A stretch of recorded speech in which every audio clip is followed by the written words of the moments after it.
नेपाल में लोगों का गुस्सा था। आप नाउमीदी दे रहे हैं, अनएम्प्लॉयमेंट ऑल टाइम हाई पे।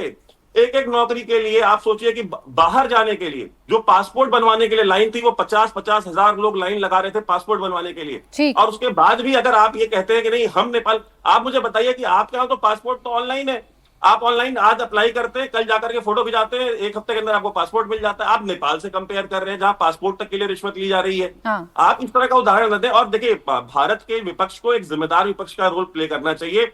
ये हर बार जो है कि बाहरी जो लोगों का है कि भाई गलवान का युद्ध चल रहा था, राहुल गांधी चाइनीज एम्बेसडर के घर चले गए अपने पूरे परिवार को लेकर, वहां पे क्या बात हुई आज तक ना उन्होंने गृह मंत्रालय को सूचित किया, ना पीएमओ को, ना विदेश मंत्रालय को। जबकि ये प्रोटोकॉल है, ये नियम है जिसका पालन हर नेता को करना पड़ता है, लेकिन वो चूंकि राजकुमार है वो नहीं करते तो नहीं करते, और फिर इस तरह का उदाहरण देते हैं। यानी आप कह रहे हैं दोनों देशों का कंपैरिजन नहीं हो सकता। मुद्दों को अगर आप देखेंगे तो नेपाल की हालत बहुत खराब थी और हमारे देश की स्थिति क्या है वो ग्लोबली तमाम लोग देख रहे हैं। अब बताइए किशोर तिवारी जी, आप लोग जैसी बातें कर रहे हैं, सावधान रहिए, तानाशाही खत्म होगी, नेपाल से सीखिए, आज नेपाल है कल कोई और देश हो सकता है, आज नेपाल है कल हमारा देश हो सकता है। आप जिस तरीके की बातें कर रहे हैं, आपको नहीं लगता कि आप यहाँ सरकार के खिलाफ नहीं, आप देश के खिलाफ बातें कर रहे हैं, आप लोगों के खिलाफ बातें कर रहे हैं? ये हिंसा भड़केगी, लोगों का आक्रोश सड़कों पर आएगा तो नुकसान आपको भी होगा। एक बात मैं कर लूं?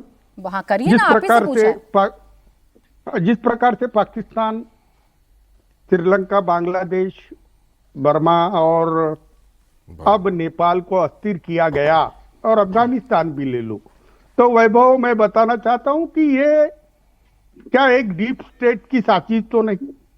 यह हमारे भारतवर्ष का जो ये जो इतना बड़ा अखंड भारत है, उसके अंदर इतने सारे देश है, ये अस्थिर हो गए हैं, तो भारत का चिंता का विषय तो बना है।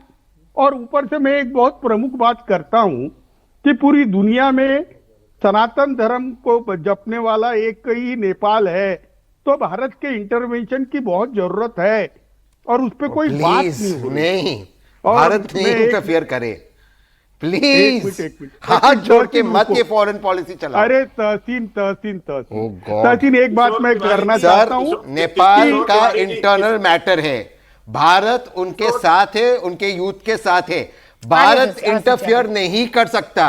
ये भारत की फॉरेन पॉलिसी, चाहे मोदी जी हो राहुल जी हो, भारत नहीं करेगा।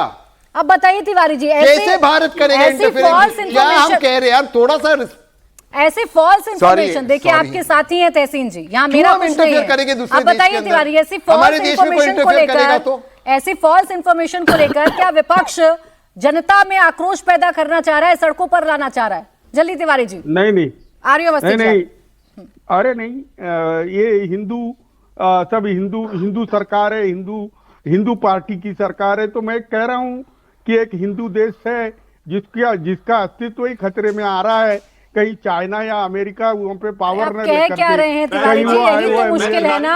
आप एक तरफ कहते हैं नेपाल जैसे हालात हो जाएंगे, आप एक तरफ कहते हैं भारत सरकार को इंटरफेयर करना चाहिए। आ रही वैभव, आ रही हूँ।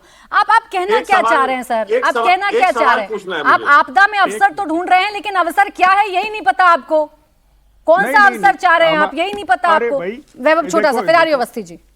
एक मिनट में तिवारी जी से मैं बस एक सवाल पूछना चाहता हूं कि तिवारी जी जरा ये बता दें कि ये हिंदुत्व को मानते हैं या सेक्युलरिज्म को मानते हैं? अगर ये हिंदुत्व प्रेम में है तो हमको बता दें कि अगर हिंदुत्व को मानते हैं तो इंडिया अलायंस में क्या कर रहे हैं, ये बता दें। और अगर सेक्युलर है तो ये इनको हिंदू राष्ट्र की चिंता क्यों हो गई है, जरा ये बता दें।